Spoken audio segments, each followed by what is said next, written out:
TV தமிழர்களுக்கு இனிய வணக்கம். இன்று நம்முடன் சினிமா விமர்சகர், அதுக்கப்புறம் பார்த்தீங்கன்னா மிகப்பெரிய மூவி பஃப், அதுக்கப்புறம் தலைவர் ரஜினிகாந்த் அவர்களின் தீவிர ரசிகர் அப்படிங்கிற சொல்றதை விட தளபதி விஜய் அவரோட மிகப்பெரிய எதிர்ப்பாளர் அப்படின்னு சொல்லலாம். திரு சத்யன் ராமசாமி தான் நம்மளோட இணைஞ்சிருக்காங்க. சார் வணக்கம். சார் வணக்கம். இன்னொரு முக்கியமான விஷயம் சார், வெற்றி விழாவில் வந்து நம்ம விஜய் அவரோட ஸ்பீச் இதில் வந்து ஆடியோ லான்ச்சில் விட்டதை இதில் வந்து ஒரு பேச போகிறாரு. அது இந்த வாட்டி வெற்றியோட உற்சாகத்தில் பேச போகிறாருன்னு நினைக்கிறோம். அந்த ஸ்பீச் எப்படி இருக்க போது அமைய போது நீங்கள் எதாவது எதிர்பார்க்குறீங்க? விஜய் அவர்களுக்கே வந்து ஒரு பிரச்சனை இருக்குது. என்னன்னா, தன்னுடைய தோல்வின்னே வெளியில் சொல்ல மாட்டார். அவர் தன்னுடைய தோல்வி சுறா படத்தை என்னைக்கு ஹிட்னு சொன்னது இல்லை சார். தோல்வின்னு சொல்ல மாட்டார்ல சார். சுறா தோல்வின்னு ஒத்துப்பாரு சார். அவர் 50வது படம் தோல்வி அவர்கிட்ட யாரும் கேட்கவும் மாட்டாங்க, அவர் அதை சொல்லவும் மாட்டார். அந்த மாதிரி கேட்குற கேள்வி கூட எழுதி கொடுத்தான் சார் கேட்பாங்க. அந்த ஆடியோ லான்ச்சில் தெரியுமா தெரியாதா? அது ஆமாம், ஆடியோ லான்ச்சில் எழுதி தான் கொடுத்துருப்பாங்க. அதுக்கு பதில் ஒரு ரெடி பண்ணிட்டு வந்துருப்பார், பேசுவார். எத்தனை இடத்துல ஒரு இந்த ஒரு லேடி பேசுனது இந்த மாதிரியான கண்டென்ட் எல்லாம் வந்து முதல்ல ரெடி பண்ணி எழுதி வச்சுட்டு படிச்சுட்டு தான் வருவார் ஆடியோ லான்ச்சுக்கு. இதை நம்ம பல இடத்துல சொல்லியிருக்கோம். அவர் ஏன் ஏற்றுக்க மாட்டாருன்னு சொல்லவா, தலைவா படத்துக்கு இப்படி தான் ஒரு அவார்டு கொடுப்பாங்க. தலைவா நல்லா ஓடி இருக்க வேண்டிய படம், அந்த படம் வந்து எல்லாருமா ஃப்ளாப் பண்ணிட்டீங்க அப்படிம்பாரு. இதைதானே சார் அண்ணாத்தைக்கு வந்து நம்ம மேலே பழிவிடல சார். அண்ணாத்தை வந்து நம்ம ரஜினி சார் வந்து படம் ரிலீஸ் ஆகி கொஞ்ச நாளுக்கு அப்புறம் சொன்னார், ஒரு ஸ்டேட்மெண்ட் மாதிரி விட்டுருந்தாரு. படம் வந்து நல்ல படம், நல்லா ஓடுச்சு, ஆனால் ஒரு மழை வந்து பாதிச்சிருச்சு, இல்லைனா இன்னும் வெற்றி அடைஞ்சிருக்கும் அப்படின்னாரு. ஆனால் அண்ணாத்தை என்று செல்றது நமக்கும் தெரியும். ஆனாலும் இதே தானே அவரும் பண்ணாரு. நான் ஒரு 10 படம் சொல்லுவேன் சார். இந்த படம் நல்லா ஓடலன்னு ரஜினிகாந்த் சொல்லியிருக்காரு. சொல்லவா?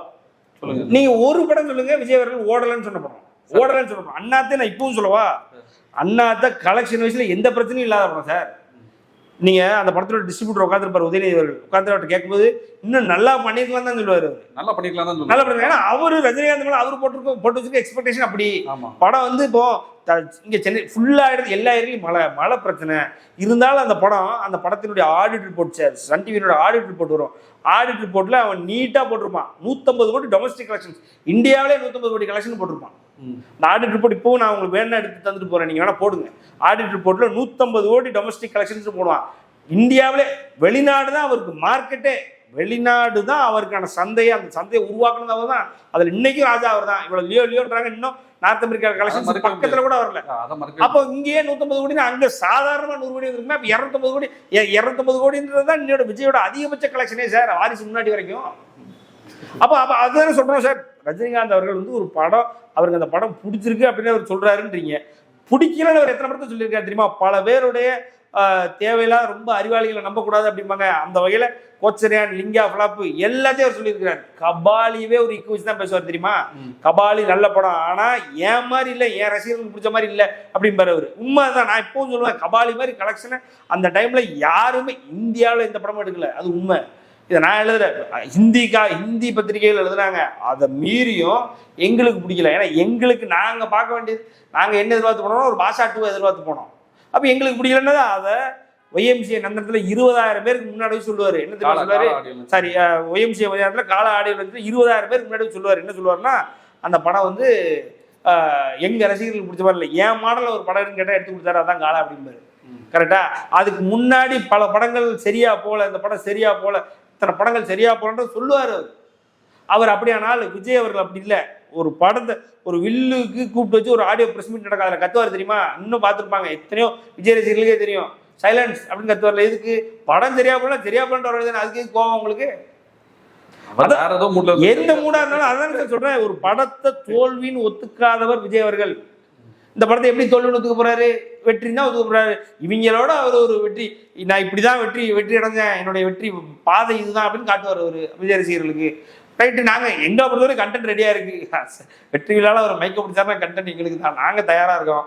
மற்றபடி அவர் மைக்க பிடிச்சி என்னோட பேசிட்டோம், ஒன்றும் பிரச்சனை இல்லை. ஆமாம் சார், விஜய் பேசுனாலே கண்டென்ட் தானே, இதுல என்ன புதுசு?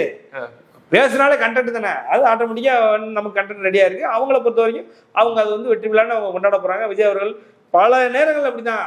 நீங்கள் 2011 அவ்வளவு பெரிய ஹிட்டு 7ஆம் அறிவு, 2012 இவர் நண்பன் வருது. எல்லா படத்திலும் இது வரைக்கும் முன்னாடி உள்ள தமிழ் படத்தினுடைய கலெக்ஷனோட அதிகமாக முந்திருச்சுன்னு சொல்றாங்க அப்படின்றாரு இவரு.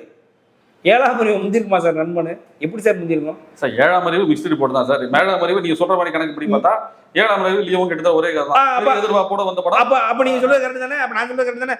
7ஆம் அறிவு மிகப்பெரிய எதிர்பார்ப்போட வந்த படம். லியோ மிகப்பெரிய எதிர்பார்ப்படம் உங்க இல்ல தரப்பு சொல்றேன். லியோ நீங்க மிகப்பெரிய சொல்றத வச்சு சொல்லிட்டு இருக்கேன் நான். அதான் சார் லியோ மிக எதிர்பார்ப்படம் வந்த படம். 7ஆம் அறிவோட கலெக்ஷன் கம்மின்றீங்க, நான் லியோட கலெக்ஷன் கம்மினா ஏத்துக்க மாட்டீங்க. நான் உங்க தரப்பு இல்ல சொல்றேன். சார், நீங்க 7ஆம் அறிவு கலெக்ஷன் மிகப்பெரிய கலெக்ஷன் சொல்றீங்க. 7ஆம் அறிவோட கலெக்ஷன் மிகப்பெரிய கலெக்ஷன்ஸ் நான் சொல்ல சார். இதே டிஸ்ட்ரிபியூட்டர்ஸ்லாம் அப்பவும் சொன்னாங்க, பத்திரிகைகள் எழுதுனாங்க 2011 அதிக கலெக்ஷன் 7ஆம் அறிவுன்னு எழுதப்பட்டுச்சு, நம்ம சொல்லல. அப்ப அதை நீங்க முந்திட்டீங்க, நீங்க பேசுறீங்க. விஜயே பேசுறாரு சார். அப்ப பேசுறாரு அப்படிங்கும்போது நான் என்ன சொல்றேன்னா, நண்பன்றது ஒரு ரீமேக் படம். 3 ஹீரோ வச்சு படம் நடிச்சாங்க. இத்தனை சங்கர் இருக்காரு, இவெல்லாம் எல்லாத்தையும் வச்சு அவங்க ஏதோ பண்ணியிருப்பாங்க, நான் இல்லைங்கள. பொதுவாகவே என்ன சொல்றேன்னா, விஜய் அவர்கள் வந்து தன்னுடைய வெற்றி அப்படின்றது அவ்வளவு தூரம் ஆர்ப்பாட்டமா கொண்டாடுவார். அடுத்தவங்களுடைய தோல்வியும் கொண்டாடுவாருன்றேன். நான் அதை தான் சொல்ல வரேன். மேல ஒரு சின்ன விஷயம் சார், 7ஆம் அறிவு ரிலீஸ் ஆகும்போது கூட வேலாயுதம் ரிலீஸ் ஆயிடுச்சு. ஆமா, மக்கள் மத்தியில வேலாயுதமா காவலன் சார். வேலாயுதம் சார் மக்கள் மத்தியிலும் சரி, பொதுமக்கள் மத்தியிலும் சரி, ரசிகர் மத்தியிலும் சரி, 7ஆம் அறிவோட வேலாயுதம் வந்து எல்லா படத்துக்கும் பிடிச்சிருந்தது. கலெக்ஷன் வைஸ் வந்து 7ஆம் அறிவு வந்து மிகப்பெரிய ஒரு பட்ஜெட் படம்னால அந்த கலெக்ஷன் வந்து தூக்கி பேசினாங்களே தவிர, அந்த வெற்றி படம் பாத்தீங்கன்னா வேலாயுதம் தான். அந்த தீபாவளிக்கு சார் இல்ல 2011 தானே? ஆமா, 2011 தீபாவளி தானே? ஆமா, 2011 காவலன் வந்தது, 2011 வேலாயுதம் வருது. 2011 2 படம். Correct, sorry. அப்போ 2011 காவலன் கூட 2 படம் வந்து ஆடுகளம்லாம் அப்படிதானே வந்து பொங்கலுக்கு சார். ஆமா, பொங்கலுக்கு வந்து கரெக்ட், சாரி. அப்போ 2011 சார். அதான் சார், இப்போ ஆடுகளம் நல்ல படமா காவலன் நல்ல படமா? ஆடுகளம் தான். ரெண்டுல எது அதிக கலெக்ஷன் பண்ணிருக்கோம்? அது வந்து ஓப்பனிங் வந்து ஆடுகளம் தான் இருந்துச்சு. சரி, ஆனா அந்த பொங்கலுக்கு ஜெயிச்சது வந்து சிறுத்தை ஜெயிச்சது. கரெக்டா? இப்போ காவலன் ஆல்மோஸ்ட் அது வந்து ரீமேக் படம். அது அவர் விஜய் ரசிகர்களே இப்போ எப்படி எங்களுக்கு கபாலியோ அந்த மாதிரி எதிர்பார்க்கல. கரெக்டுங்களா? எதிர்பார்த்தாங்க. ஆனா வந்து அது ஒரு வெற்றி படம் தான். ஆமா, நீங்க வேலாயுதமும் ஒரு ரீமேக் படம் தான். வேலாயுதம் ஒரு ரீமேக் படம், அசாரோட ரீமேக் படம். அப்போ வேலாயுதமுடைய கலெக்ஷன் அதிக கலெக்ஷன் நீங்க கிளைம் பண்றீங்க, ரைட்டு. எனக்கு தெரியல, எனக்கு தெரிய வரைக்கும், நான் பார்த்த வரைக்கும் 7ஆம் அறிவோட ஹைப்ல வேற எந்த படமும் வரல. அதாவது எந்த நடிகருக்கும் எந்த படமும் வரல. இப்போ போக்கிரி வந்து ஹிட் ஆச்சு, பெரிய ஹைப் ஆச்சு. மங்காத்தா எதிர்பார்ப்படலாம் வரல, ஆனா மங்காத்தா மிகப்பெரிய கலெக்ஷன் ஆச்சு. சார் மங்காத்தா மிகப்பெரிய எதிர்பார்ப்பு சார். பில்லாதான் மிகப்பெரிய எதிர்பார்ப்பு சார். மங்காத்தாக்கு எதிர்பார்ப்பு கிடையாது சார். இல்ல அஜித் அப்போ ஃபுல் ஃபார்ம்ல இருந்தாரு, அதுல எந்த மாற்று கருத்தும் இல்ல, ஃபுல் ஃபார்ம்ல இருந்தாரு. ஆனா பில்லா எதிர்பார்ப்போட வந்தது, எதிர்பார்ப்பை பூர்த்தி பண்ணுச்சு, நல்ல கலெக்ஷன் பண்ணுச்சு. 2000 பூர்த்தி பண்ணுச்சு, மிகப்பெரிய கலெக்ஷன் பண்ணுச்சு. ஆமா, 2000 சார். மங்காத்தா வந்து இந்த பில்லாவோட எதிர்பார்ப்போட வந்ததுன்னா இல்ல சார், எதிர்பார்ப்பு பில்லாக்கு தான் ஜாஸ்தி, மங்காத்தா கம்மி. ஆனா அப்ப ஓவராலாவே அஜித் படங்களுக்கு எதிர்பார்ப்பு இருந்து அதுல கூடயா இருந்தது ஒழிய ஒரு நடிகனுக்கு மிகப்பெரிய எதிர்பார்ப்போட வந்த படம் அப்படின்ற லிஸ்ட்ல மங்காத்தாலாம் வராது. என்னைய கேட்டா அது வந்து படம் பெரிய படம், சூப்பரா ஓடிச்சு, நல்லா வந்துச்சு. அதே வருஷம் விநாயகர் சதுர்த்தி. இப்போ நீங்க எந்திரன் எடுத்துக்கிட்டீங்க, சிவாஜி எடுத்துக்கிட்டீங்க. எந்திரன் சிவாஜி ரெண்டுமே கலெக்ட் பண்ண படம். சிவாஜி பயங்கர எதிர்பார்ப்பு. எந்திரன் எதிர்பார்ப்படலாம் வரல, ஏன்னா அந்த காம்போ மறுபடியும் வருதுன்ற ஒரு எதிர்பார்ப்பு தான். ஒரு நடிகர், இப்போ தலைவர் ரஜினிகாந்த் அவர்களுக்கு மிகப்பெரிய எதிர்பார்ப்பு வந்த படம் இந்த டிக்கெட்ல எடுத்துக்கிட்டீங்க அப்படின்னா, நீங்க கடைசியில பாத்தீங்கன்னா கபாலி தான். அதுக்கு முன்னாடி டிக்கெட்ல எடுத்துக்கிட்டீங்கன்னா பாபா தான். சிவாஜி இல்ல, அதான் சார், சிவாஜியோட தான் பாபாவுக்கு பெரிய அழுத்தம் இருந்தது சார். சிவாஜியோட அவரு நடிக்கவே வரமாட்டான்னு சொல்லி அதுக்கப்புறம் மிகப்பெரிய அழுத்தத்தோட வந்த படம் பாபா. அப்போ ஒரு நடிகரோட அப்படி நீங்க எடுத்துக்கிட்டீங்க அப்படின்னா, கரியர் பெஸ்ட் ஹைப் யாருக்கு இருந்தது, எதுக்கு இருந்தது அப்படின்னா சூர்யா அவர்களுக்கு 7ஆம் அறிவு தான் இருந்தது. 7ஆம் அறிவுல அவ்வளவு பெரிய ஒரு உலகத்தை உருவாக்க போறாங்க. ஐஆர் முருகாஸ் மறுபடியும் இணைய போறாரு அப்படின்னு சொல்லி அந்த காம்போல அதுக்கு நடுவில் வேலாயுதம் எனக்கு தெரிஞ்சுதானே தெரியல சார். நீங்க சொல்றீங்க ரைட்டுங்களா? இல்ல சார், ஓப்பனிங் இதுதான் சார் இருந்தது. அது ஓப்பனிங் 2 நாள்ல 7ஆம் அறிவு புஷ்னு ஆகி போச்சு. புஷ்லாம் இல்லை சார், சும்மா சொல்லுவாங்க. இன்னைக்கு லியோ எப்படியோ அதே இல்ல இன்னைக்கு லியோ எப்படியோ அன்னைக்கு அப்படிதான் சார் 7ஆம் அறிவு. 7ஆம் அறிவோட ரிசல்ட் எல்லாருக்கும் தெரியும். இன்னைக்கு எப்படி லியோட ரிசல்ட் தெரிஞ்சதுக்கப்புறம் லியோ பாக்ஸ் ஆஃபீஸ் கொண்டு போறீங்களோ அதே மாதிரி தான் 7ஆம் அறிவுக்கு பாக்ஸ் ஆஃபீஸ் கலெக்ஷன் எழுதுனாங்க. அப்போ எழுதுனவங்களும் அப்படி தான். நான் சொல்றது இப்போ 12 வருஷத்துக்கு முன்னாடி பேசுறோம், எனக்கு நல்லா தெரியும். அதை மீறி நீங்க அதுக்கு அடுத்த வந்த அது நீங்க சொன்ன மாதிரி தீபாவளிக்கு வந்தா, பொங்கலுக்கே நண்பன் வந்தா அது முந்திருச்சு அப்படின்னு சொன்னாங்களா இல்லையா? எப்படி வந்து இந்த 2012 பொங்கலுக்குமே வந்து நண்பன் முடிஞ்சதுதான் தெரியல. அதே வருஷம் 2012 தீபாவளிக்கு துப்பாக்கி வந்துச்சு. அது எல்லாத்தையும் துப்பாக்கி வந்துருச்சு. நான் இல்லைங்களே, ஆனா துப்பாக்கி வந்து அவர் வெளியில பேசல, நண்பனு வெளில வந்து பேசினாரு. நீங்க துப்பாக்கியோட ஐப்பை எப்படி சார் உருவாச்சு? ஏஆர் முருகதாஸ் உருவாச்சு. தன்னுடைய படத்துக்கு தானே உருவாக்கிட்டாரு ஒரு படத்தோட ஹைப் அப்படின்னு விஜய்க்கு ஒரு படம் சொல்லுங்க, ஒரு படம் சொல்லுங்க. தன்னோட படத்தை தானே ஹைப்பை உருவாக்கிட்டாரு அப்படின்னு ஒரு படம் விஜய்க்கு ஒரு படம் சொல்லுங்க சார். அவர் மட்டும்தான்.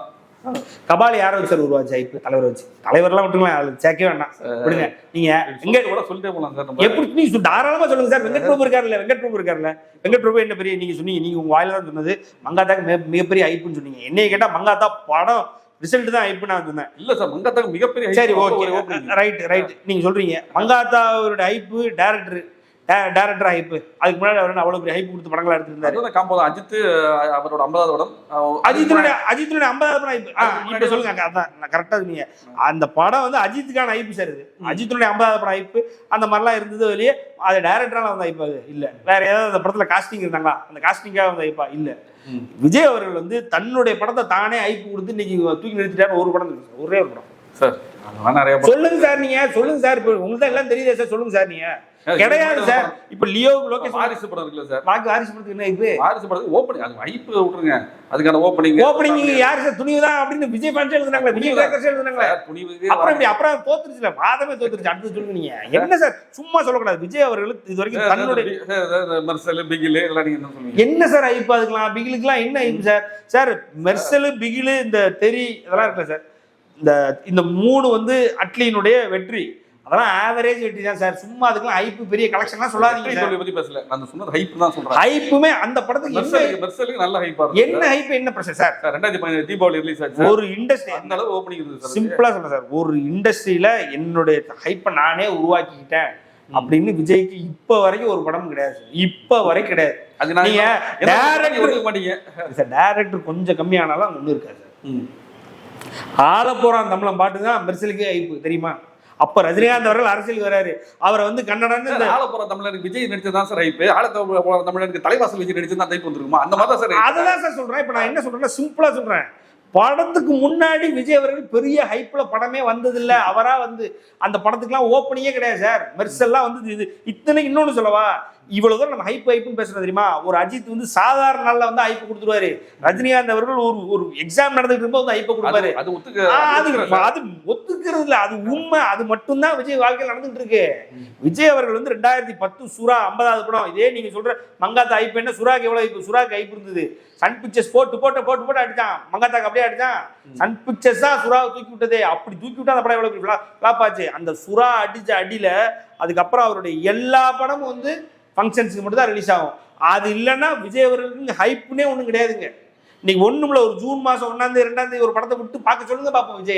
விஜய் தரப்பையும் ஒண்ணுமே இருக்காது படத்துக்கு. அதைத்தான் நம்ம சொல்லிக்கிட்டே இருக்கோம். விஜய் அவர்கள் தன்னுடைய படத்துக்கு தானா அது வரைக்கும் ஹைப்பை உருவாக்கல. ஒரு ஹாலிடே செஷன் உருவாக்கி இருக்கு, ஒரு டைரக்டர் கலந்து உருவாக்கி இருக்காங்க, அவங்க அப்பா உருவாக்க ஒரு ஹைப்பை. அது போக அவங்க சுத்தி இருக்கிற அந்த மார்க்கெட்டிங் பண்ணி உருவாக்குமே ஒழிய இந்த மாதிரி இப்போ இப்படி சக்சஸ் பார்ட்டி பண்றாங்க பார்த்தீங்கன்னா, இப்படி ஹைப்பை உருவாக்கினா உண்டு. இல்லாத உருவாக்கி அதுக்கு செலவழிச்சு இப்படி ஒரு ஹைப் உருவாக்கினா உண்டு விஜய் அவர்களுக்கு. இதுதான் வரலாறு. இந்த ஆடியோ நீங்க கேட்ட கேள்விக்கு வந்துடுற இந்த சக்சஸ் மீட்ல எங்களுக்கான கண்டென்ட் ரெடியா இருக்கு சார். நாங்க சொல்றோம் இந்த படத்தை சக்சஸ்னு ஒரு வாயை திறப்பா தெரியுமா, அதுவே ஒரு கண்டென்ட் இல்லையா? அப்போ அதை எடுத்துட்டு பாக்குறவங்க அப்படியே லைட்டா சிரிச்சுட்டு அவங்க இப்போ நான் எல்லாம் கத்தி சிரிப்பேன். ஏன்னா நான் வந்து விஜய் நீங்க ஆரம்பிக்கும் போது விஜய் எதிர்ப்பாளர் ஆரம்பிச்சிங்க, அப்போ எதிர்ப்பாளர் நான் கத்தி சிரிப்பேன். பாக்குறவங்க அப்படி லைட்டா சிரிச்சுட்டு அப்படி லெஃப்ட் ஹேண்ட்ல தட்டி விட்டு போவோம். அவ்வளவுதான் நடக்கும். நீங்க வேணா பாருங்க சார். நீங்க விஜய் மட்டும் சொல்றீங்க, எந்த ஹீரோவுமே சார் ஓரளவுக்கு படம் கலெக்ஷன் ஆயிடுச்சுன்னா எண்ட் ரிசல்ட் விட்டுருங்க, அது யாருமே வந்து தோல்வி படம் யாருமே வந்து பகிரங்கமா ஒத்துக்க மாட்டாங்க சார். ஒத்துருக்காங்க, ரஜினிகாந்த் ஒத்துருக்காருன்ற இதோட நீங்க ஆமாங்க இந்த படம் தோல்வி படம் எப்ப சொன்னாரு? எத்தனை சார் என்ன சார் சொல்லிட்டு இருக்கீங்க? நீங்க படம் சரியா போகல, லிங்கா சரியா போகல அப்படிம்பாரு. அதே மாதிரி இல்ல பாபா சரியா போகல மாதிரி எத்தனை இடத்துல சொல்லியிருக்காரு. என்ன சார் சொல்லிட்டு இருக்கீங்க?